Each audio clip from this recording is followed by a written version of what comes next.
Michael Chen stood in front of his bathroom mirror that Tuesday morning, deliberately choosing his most ordinary clothes. The worn denim jacket had seen better days, and his faded jeans had a small tear near the knee. Perfect. He looked nothing like a successful restaurant owner, and that was exactly the point. At 52 years old, Michael had learned something important about running a business. The real truth about how things worked only showed itself when people thought nobody important was watching. That's why he did this at least twice a month, visiting one of his 15 restaurants without warning, dressed like any regular customer walking in off the street. His wife had laughed at him that morning as he left. "Going undercover again?" she'd teased, handing him his coffee. She understood, though. She'd been there from the beginning, back when they'd scraped together every penny they had to buy that first failing diner 20 years ago. They both remembered what it felt like to struggle, to worry about money, to wonder if they'd make it through another month. The drive to downtown Portland took about 30 minutes. Michael could have gone to any of his locations, but this flagship restaurant held special meaning. It was his third location, the one that had really proven his concept could work. The place where he'd refined everything that made his buffets different from the competition. Or at least that's what he hoped was still true. He pulled into the parking lot just as the lunch rush was winding down. That was intentional too. The mid-afternoon lull was when staff relaxed, when their guard came down, when you could see how they really treated customers. He grabbed his wallet, took a deep breath, and headed inside. The restaurant looked good from the outside. Clean windows, fresh paint, the sign bright and welcoming. The automatic doors whooshed open, and he stepped into the familiar scent of various foods mixing together. The air conditioning felt good against the warm afternoon heat outside. At the front counter, a young woman named Ashley was working the register. Michael had seen her before on previous visits, though she'd never known who he was. She was scrolling through her phone, barely glancing up as he approached. "One buffet?" she asked, her voice flat and disinterested. "Yes, please," Michael replied, watching her ring up the order without making eye contact even once. He paid in cash, took his receipt, and grabbed a plate from the stack near the entrance to the buffet line. He'd designed this layout himself years ago. The buffet stretched along the back wall, organized so customers would flow smoothly from salads to main dishes to desserts. Everything looked well-stocked and fresh, which was good. The sneeze guards were clean, the serving utensils in their proper places. So far, the physical aspects of the restaurant were passing inspection, but Michael wasn't really here to check if the mashed potatoes were fluffy or if the sneeze guards were clean. He was here to observe something far more important, something that couldn't be measured on a checklist. He was here to see how his staff treated people. He made his way to a table in the back corner. This was his usual spot during these visits. Not so hidden that he seemed suspicious, but positioned perfectly to observe both the dining room and the staff stations. He could see the beverage area, the buffet line, the entrance, and most of the tables from here. As he settled into his seat, he let his eyes wander across the dining room. About 30 people were scattered throughout the space. A couple of business types were finishing their meals, still wearing their name badges from some conference. An elderly couple sat near the window, eating slowly and chatting quietly between bites. A mother was trying to convince her toddler to eat vegetables instead of just the mac and cheese. Normal Tuesday afternoon crowd. Nothing unusual. Michael started to relax slightly. Maybe today would be uneventful. Just another routine check where everything was running smoothly. Then he noticed someone else. At a table near the buffet line sat an elderly man who immediately caught Michael's attention. The man's clothes were clean but clearly old, the kind of worn that comes from years of use rather than a single hard day. His jacket was patched at one elbow, his collar slightly frayed. His hands, weathered and marked with age spots, moved slowly as he ate. What struck Michael most was the man's plate. While other customers had piled theirs high with various items, this man had chosen carefully. White rice took up most of his plate with a small portion of steamed vegetables on the side, and a single piece of wheat bread. These were the cheapest items on the buffet, the basics that filled you up without costing the restaurant much. Michael felt something tighten in his chest. He recognized that careful selection, that mathematics of hunger and limited resources. He'd watched his own father make those same calculations at restaurants during the hardest years of his childhood, choosing the most filling items that would stretch their limited budget. The elderly man ate slowly, deliberately, making each bite count. There was a dignity in his movements despite his circumstances. He sat upright, used his napkin properly, chewed carefully. This was someone who took pride in himself, even when life had clearly dealt him a difficult hand. Michael found himself wondering about the man's story. Was he a widower living on Social Security? A veteran whose pension barely covered the basics? Someone who'd worked hard all his life only to find retirement wasn't what he'd hoped for? Whatever his circumstances, he'd chosen to spend some of his limited resources here, at Michael's restaurant. That choice meant something. It meant trust. It meant hope. It meant this man believed he'd be treated with respect and get value for his money. Michael realized he'd been staring and looked away, not wanting to make the man uncomfortable. He pretended to focus on his own food, but his attention kept drifting back. There was something about the scene that felt significant, though he couldn't quite put his finger on what. The dining room had gotten quieter as more people finished their meals and left. The lunchtime energy had faded into the slower rhythm of mid-afternoon. Staff members were starting their between-rush tasks, refilling stations, wiping down tables, preparing for the early dinner crowd that would arrive in a few hours. Michael noticed two servers near the beverage station, close enough to the elderly man's table that he could hear them if they spoke loudly. One was Jennifer, whose name tag he could just make out from his position. He'd seen her before on previous visits. The other was a newer employee whose name he couldn't quite see. He was about to turn his attention elsewhere when Jennifer's voice cut through the quiet dining room. What happened next would change everything, not just for that day, not just for that one restaurant, but for Michael's entire understanding of what his business had become when he wasn't watching. The words he was about to hear would shake the foundation of everything he thought he'd built. And it would all start with the cruel laughter of someone who'd forgotten what compassion meant. Michael had just picked up his fork when Jennifer's voice rang out across the quiet dining room. It wasn't quite a shout, but it was loud enough that several customers looked up from their meals. Loud enough that there was no way anyone nearby could miss what she was saying. "Oh my God, look at that guy over there," Jennifer said to her co-worker, making no effort to lower her voice. She gestured casually toward the elderly man, as if he wasn't a real person who could hear every word.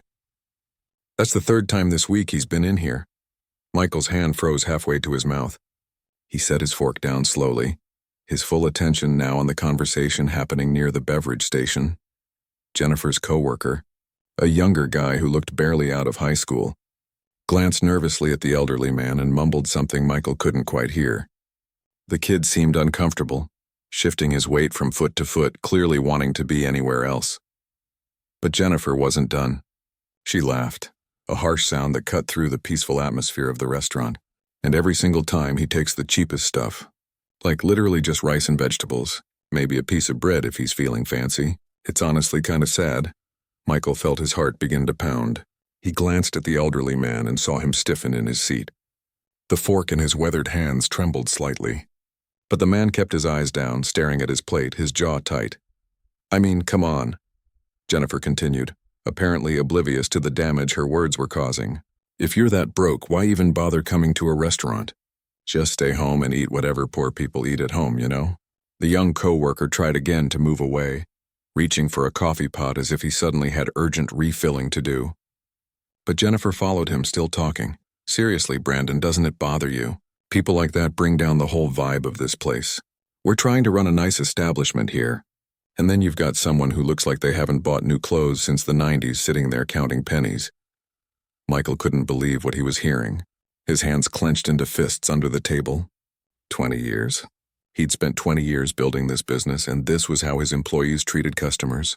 This was the culture that had developed when he wasn't watching. He looked at the elderly man again.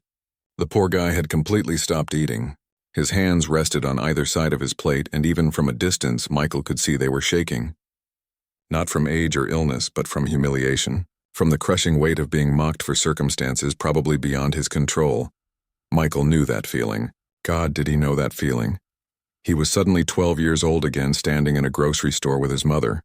They'd been counting change at the register, coming up short by a few dollars.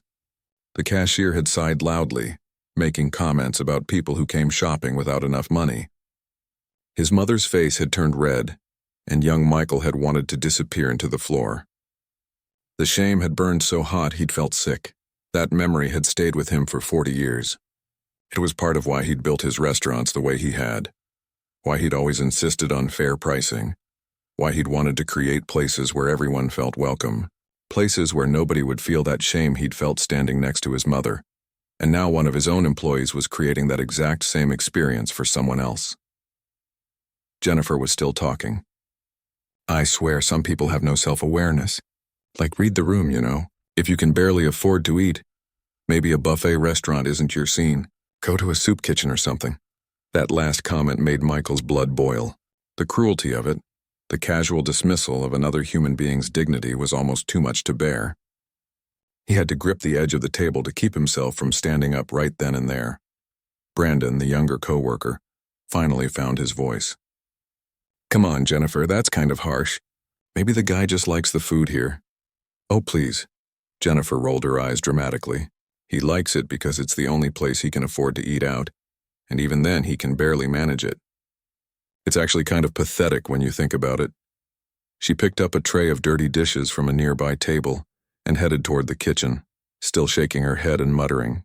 Brandon stood there for a moment looking miserable, then quickly walked away in the opposite direction.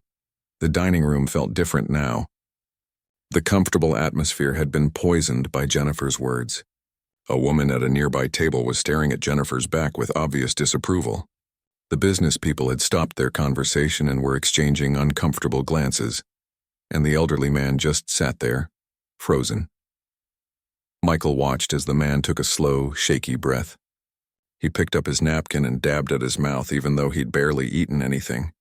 His movements were careful, controlled, dignified. He was trying so hard to maintain his composure, to not let anyone see how deeply the words had hurt him. But Michael could see it, in the way the man's shoulders had slumped, in the way his hands trembled as he slowly pushed his chair back, in the way he carefully avoided making eye contact with anyone as he stood up. The elderly man had given up on his meal. There was still plenty of food on his plate, food he'd paid for, food he probably needed. But he couldn't sit there anymore. Not after being humiliated like that in front of a room full of strangers. Michael felt a lump form in his throat as he watched the man slowly make his way toward the exit. The elderly gentleman moved with quiet dignity, his back straight despite everything. He didn't rush. He didn't make a scene. He simply left one careful step at a time. As the automatic doors closed behind him, Michael sat in stunned silence. The whole thing had lasted maybe 5 minutes, but it felt like hours. His untouched meal sat in front of him, but he had no appetite now. All he could think about was the look on that man's face, the trembling in his hands, the defeat in his posture as he'd walked out. This wasn't just bad customer service. This wasn't just one rude employee having a bad day. This was cruelty.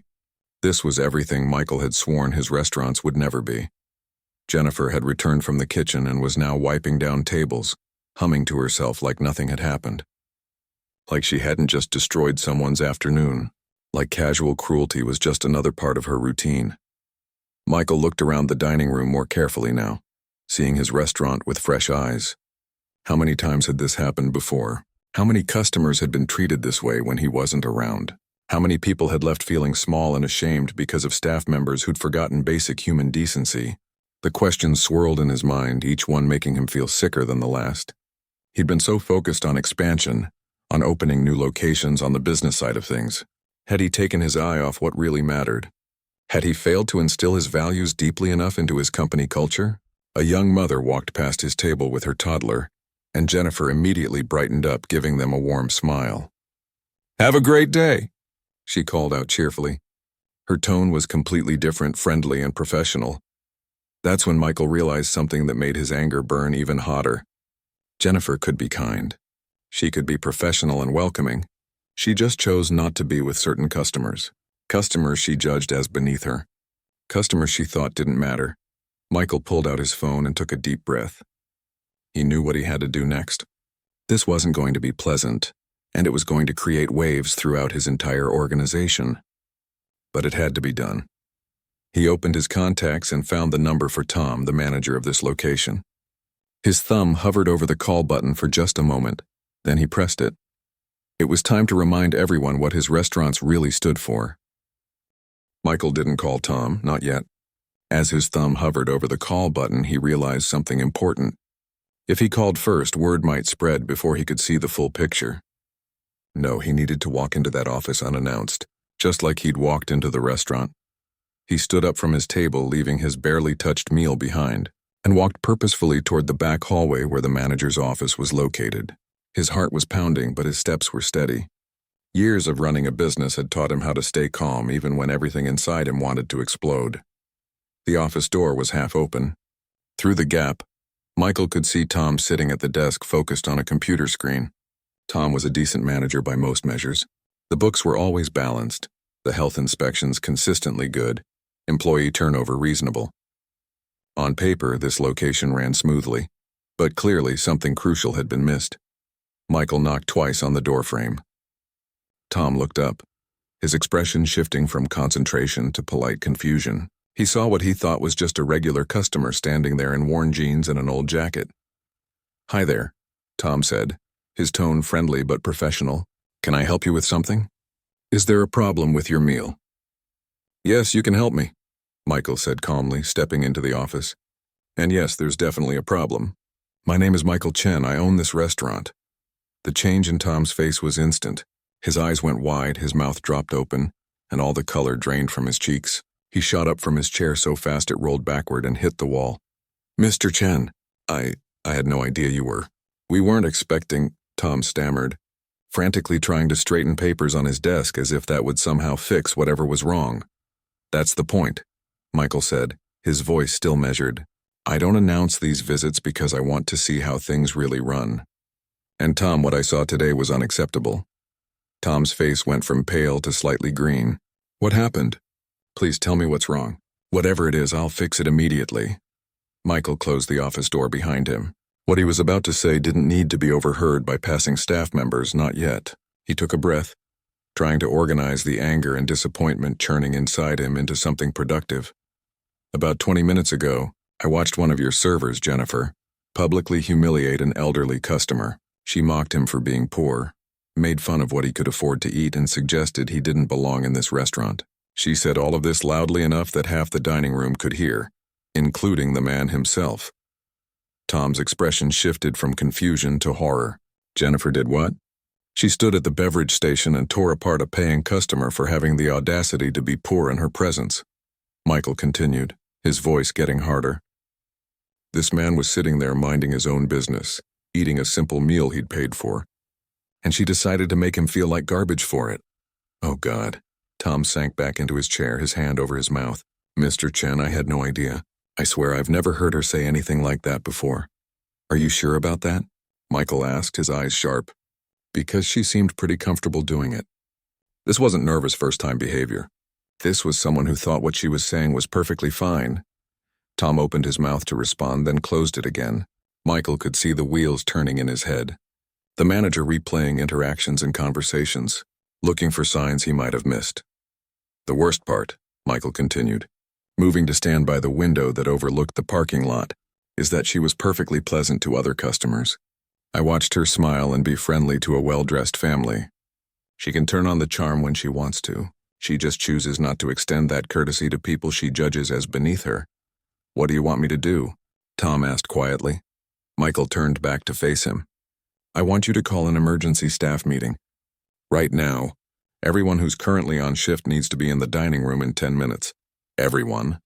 But we still have customers. We have maybe 15 people out there right now, and the rush won't start for another 2 hours.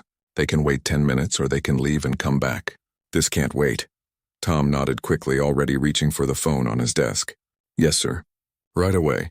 And Tom," Michael added, his voice softer now but no less serious, "I need you to think about something while you're making those calls.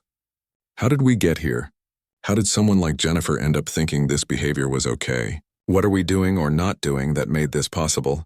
Tom's hand paused over the phone. He looked up at Michael with genuine distress in his eyes. "I don't know, Mr. Chen, I really don't know." "Well, we're going to figure it out," Michael said. Together. The next 10 minutes felt like an hour. Tom made the calls, his voice shaking slightly as he summoned the staff. Michael stood in the office looking out at the parking lot, trying to organize his thoughts. He needed to handle this correctly. Too harsh and he'd just create fear without real change. Too soft and people wouldn't understand the seriousness of what had happened. He thought about the elderly man again, wondering where he'd gone. Was he sitting in his car somewhere, too upset to drive? Had he gone home to an empty apartment, his afternoon ruined? Or was he at a park bench somewhere trying to gather himself? Michael pulled out his phone and typed a quick message to his wife. Something happened at the Portland location. Going to be later than expected. I'll explain tonight. He hesitated, then added, remember when we were broke and that cashier was rude to us at the grocery store? Something like that happened today. But this time I can actually do something about it. Her response came quickly. Go get him. I'm proud of you. That simple message steadied him. This was right. This was necessary. A soft knock on the door pulled him from his thoughts. Tom stuck his head in. Everyone's gathering in the dining room. I told the remaining customers we were having a brief staff meeting and apologized for any inconvenience. Good, Michael said. Let's go. They walked down the hallway together, Tom's nervousness practically radiating off him. As they entered the dining room, Michael saw about a dozen staff members clustered together near the buffet line. Some looked confused, others worried. A few were whispering to each other, clearly trying to figure out what was going on. Jennifer stood toward the back of the group, her arms crossed casually. She still had no idea who Michael was. To her, he was just some random customer who'd apparently complained about something. And now management was overreacting by calling a meeting. Michael positioned himself where everyone could see him clearly. The remaining customers in the dining room were watching with interest, but that was okay. Maybe they needed to hear this too. Good afternoon, everyone, Michael began, his voice calm but carrying easily across the space. Thank you for gathering on short notice. My name is Michael Chen and I own this restaurant, along with the 14 other locations in our chain. The reaction was immediate. Eyes widened, postures straightened, and the whispers stopped dead. Jennifer's casual stance evaporated, replaced by rigid attention. The color drained from her face as recognition dawned. She'd seen him in the dining room earlier, sitting alone in the corner. The pieces were clicking into place. I come to my restaurants unannounced several times a month, Michael continued. I do this because I want to see how we really operate when nobody thinks the boss is watching. And today, what I witnessed was one of the most disappointing moments in my 20 years of running this business. You could have heard a pin drop. Every eye was fixed on Michael and the tension in the room was thick enough to cut with a knife. Today, I watched an employee mock and humiliate a customer for being poor. The words hung in the air like an accusation, and somewhere in the back of the group, Jennifer's breathing had become audible. Michael wasn't done yet. Not even close. Michael let his words settle over the group for a moment. He could see the staff members exchanging nervous glances, trying to figure out who he was talking about. Some of them probably already knew. Brandon, the young coworker who'd been there during Jennifer's cruel commentary, was staring at the floor, his face red. I sat in that corner booth, Michael continued, pointing to where he'd been sitting. And I heard an employee say that a customer was pathetic for being broke, that he shouldn't come to restaurants if he couldn't afford more than rice and vegetables, that people like him bring down the atmosphere of this place. A few gasps rippled through the group. One of the kitchen staff, an older woman named Rita who'd been with the company for years, shook her head in disbelief. This employee suggested that this man should stay home or go to a soup kitchen instead of coming here. Michael went on, his voice growing stronger. And she said all of this loud enough that not only did other customers hear it, but the man himself heard every single word. Jennifer had gone completely pale now. Her arms were no longer crossed. Instead, her hands were clasped tightly in front of her, and she was staring at Michael with wide, frightened eyes. I watched that customer, an elderly gentleman who was harming no one, stop eating his meal. I watched his hands shake. I watched him try to maintain his dignity while being humiliated in public. And then I watched him leave, abandoning food he'd paid for because someone made him feel so small that he couldn't bear to stay. Michael's voice cracked slightly on those last words. The emotion was real, raw. Several staff members looked genuinely distressed now, and he could see a few eyes getting watery. Some of you might be wondering why this matters so much to me, Michael said, taking a steadying breath. Let me tell you a story. When I was 12 years old, my father lost his job. For about 18 months we struggled, really struggled. There were nights when dinner was just rice and whatever vegetables were cheapest at the store. The dining room was absolutely silent now. Even the soft background music seemed to have faded away. One night, my parents decided to take us out for dinner. It was my little sister's birthday, and they wanted to do something special despite everything. We went to a family restaurant, nothing fancy. My parents had saved up for weeks to afford it. Michael paused, the memory as vivid now as it had been 40 years ago. My father ordered carefully, choosing the least expensive items. My mother did the same. They made sure my sister could get what she wanted, but they sacrificed for it.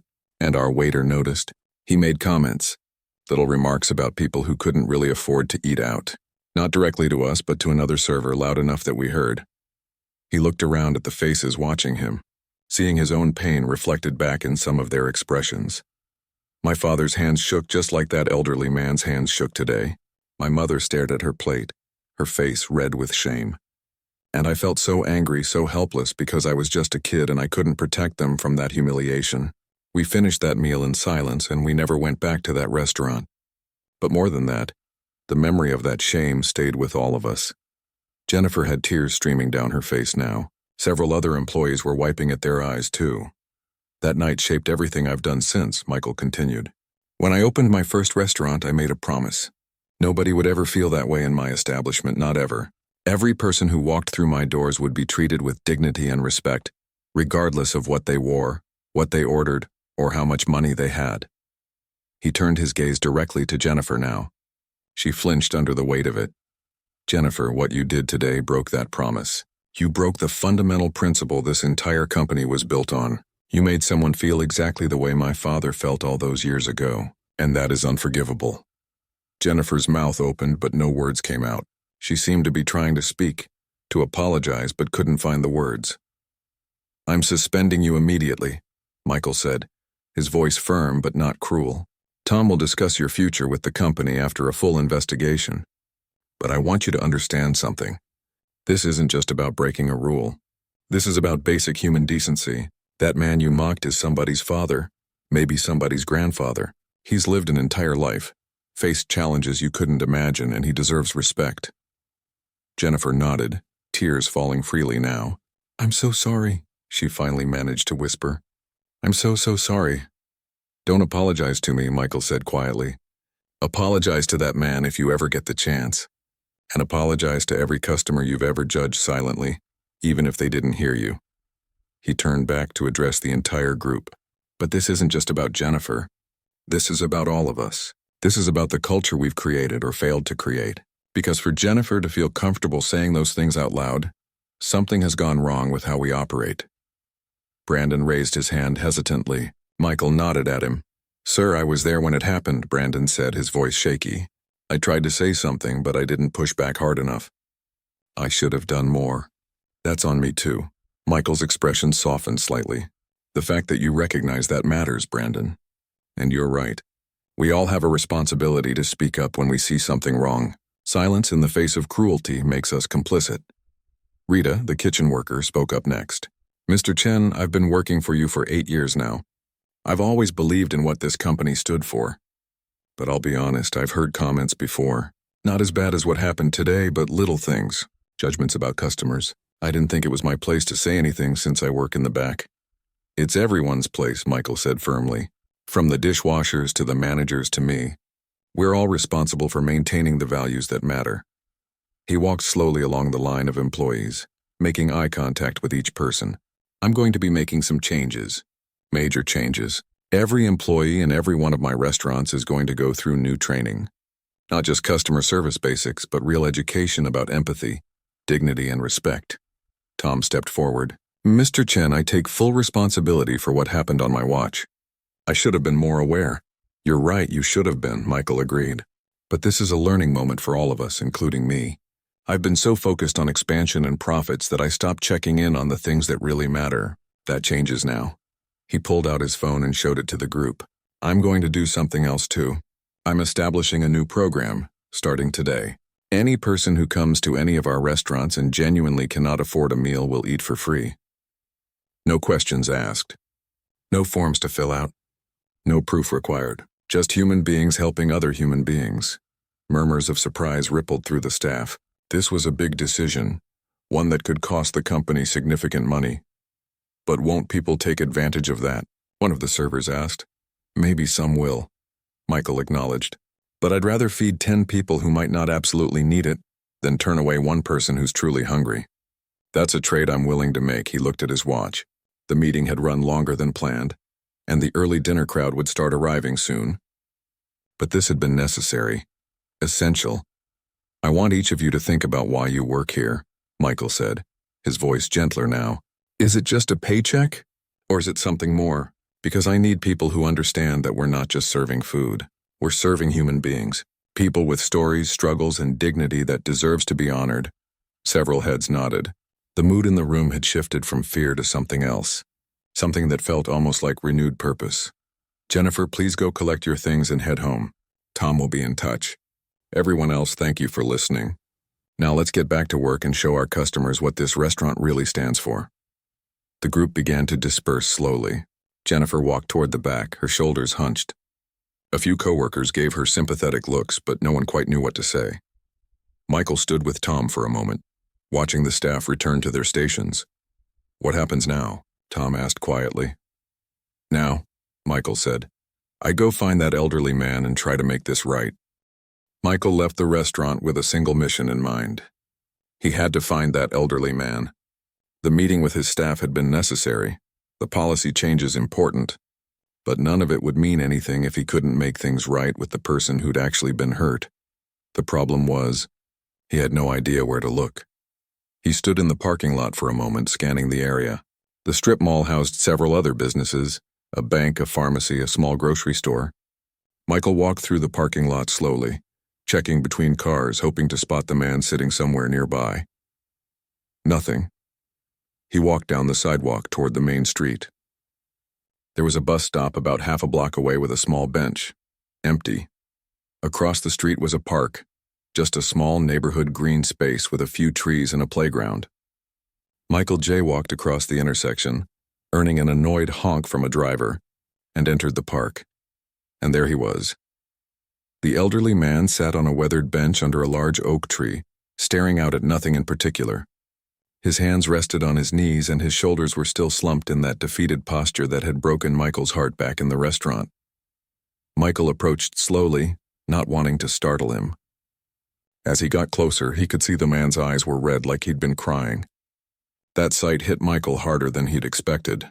"Excuse me, sir," Michael said gently when he was a few feet away. "May I sit with you for a moment?" The elderly man looked up, surprised to see anyone addressing him. His expression was wary, defensive, like he was bracing for more cruelty. "It's a public bench," he said quietly. "I suppose you can sit wherever you like." Michael sat down, leaving a respectful distance between them. For a moment, neither spoke. A young mother pushed a stroller past them. A dog barked somewhere in the distance. Normal afternoon sounds in a normal neighborhood park. "My name is Michael Chen," he finally said. "I own the restaurant you were just in, the buffet place." The man's body tensed immediately. "Look, I paid for my meal fair and square. I didn't do anything wrong." No, please," Michael said quickly, holding up his hands. "You didn't do anything wrong at all. That's actually why I'm here. I owe you an apology." The elderly man looked at him with confusion. "You owe me an apology? You weren't the one who—" "I own the restaurant," Michael interrupted gently, "which means I'm responsible for everyone who works there and everything that happens inside those walls. What my employee said to you today was cruel, inexcusable, and it broke my heart to witness it." The man's eyes widened slightly. "You heard that?" "Every word," Michael confirmed. "I was sitting in the back corner, and I heard everything Jennifer said. I saw your reaction. I saw you leave your meal unfinished, and I cannot tell you how sorry I am." The elderly man looked away, blinking rapidly. "I'm used to it," he said, his voice barely above a whisper. "People make assumptions when you look like this." He gestured at his worn clothing. "But it still hurts. Every single time it still hurts. It should never happen," Michael said firmly. "And it should especially never happen in one of my restaurants." They sat in silence for another moment. Michael could see the man was struggling with something, trying to decide whether to trust this stranger who claimed to own the restaurant. "Can I ask your name?" Michael said gently. The man hesitated, then nodded. Robert Patterson." It's good to meet you, Robert, though I wish it were under better circumstances. Michael took a breath. Can I tell you something? When I was 12 years old, something very similar happened to my family. Robert looked at him again, curiosity breaking through his wariness. Michael told him the story. The same one he'd shared with his staff, about his father losing his job, about the birthday dinner, about the waiter who'd made them feel small. Robert listened quietly, and as the story unfolded, something in his expression began to soften. That's why I started my restaurants, Michael explained. I wanted to create places where that would never happen, where everyone, regardless of their circumstances, would be treated with dignity. And today I failed you. My employee failed you, and I'm deeply, truly sorry. Robert's eyes were wet now. Most people in your position would just ignore it. Send some corporate apology letter maybe, if that. You didn't have to come find me. Yes, I did, Michael said simply. Because you're not just a customer. You're a person. You deserve better than what happened today. What happened to the girl? The one who said those things? I suspended her immediately. There will be a full investigation, and honestly, I don't think she'll be coming back. But more than that, I'm changing things. Training for everyone. New policies. I'm making sure this never happens again. Not in any of my restaurants. Robert nodded slowly, processing this. You really mean that, don't you? This isn't just you trying to avoid a lawsuit or bad publicity. If you wanted to sue, you'd have every right to, Michael said. But no, that's not why I'm here. I'm here because what happened to you today reminded me of the worst moment of my childhood. And because I built my entire business on a promise that nobody would feel that way in my restaurants, I need to keep that promise. A small smile, sad but genuine, appeared on Robert's face. You're a good man, Mr. Chen. Please call me Michael. And I'm trying to be. Some days I do better than others. He reached into his wallet and pulled out a business card along with something else. This is my card with my personal cell number on the back. If you ever have any problems anywhere in any of my restaurants, I want you to call me directly. Robert took the card, looking at it with surprise. I don't know what to say. There's more, Michael said, pulling out what he'd also taken from his wallet. It was a small plastic card, similar to a credit card. This is a lifetime dining pass. You can eat at any of my 15 restaurants anytime you want, completely free. No questions, no limits, no strings attached. I can't accept this, Robert said immediately, trying to hand it back. It's too much. Robert, please, Michael said, gently pushing it back toward him. Let me do this. Not because I think money fixes what happened, but because I want you to know that you're welcome. Always welcome. And I want you to feel comfortable coming back without worrying about the cost. Robert stared at the card in his hands, his eyes filling with tears again. Nobody's ever, he started, then stopped, his voice breaking. I also want to ask you something, Michael continued. And please feel free to say no. But I'm going to be completely redesigning how we train our staff, teaching them about empathy, dignity, respect. And I think hearing from someone who's experienced the other side of poor treatment would be incredibly valuable. Would you consider helping me with that? Maybe speaking to groups of employees, sharing your perspective? Robert looked up at him in disbelief. You want me to help train your staff? I do. I'll pay you for your time, of course. But more than that, I think your voice could make a real difference. Help people understand why words matter, why dignity matters. For a long moment, Robert just stared at Michael, as if trying to determine if this was real. Then slowly he nodded. Okay, he said softly. Yes, I'll help. Thank you, Michael said, and he meant it deeply. They sat together for a while longer, talking about simpler things. Michael learned that Robert was a veteran, that he'd worked as a mechanic for 40 years before retiring, that his wife had passed away 3 years ago and his kids lived out of state. Robert learned about Michael's restaurants, his family, his journey from that humiliated 12-year-old to a successful business owner. When they finally stood to leave, Robert held out his hand. Michael shook it firmly, feeling the strength still present in that weathered grip. Thank you for finding me, Robert said, and for caring enough to try to make it right. Thank you for giving me the chance, Michael replied. Over the following weeks and months, Robert became a regular presence at the restaurant. Not just as a customer, though he did come in often and always ordered whatever he wanted, but as a teacher, a voice of experience, someone who could put a human face on the consequences of cruelty. Jennifer did not return to work. After her suspension, she resigned, understanding that some mistakes have lasting consequences. But several other employees, shaken by the incident and inspired by Robert's story, became champions of the new culture Michael was building. The free meal program started slowly but grew.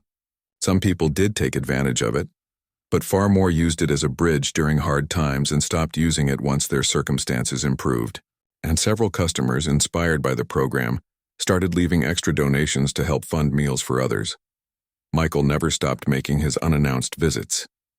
But now he was looking for something different. Not just problems to fix, but examples of employees living up to the values he'd worked so hard to instill, and more often than not, he found them.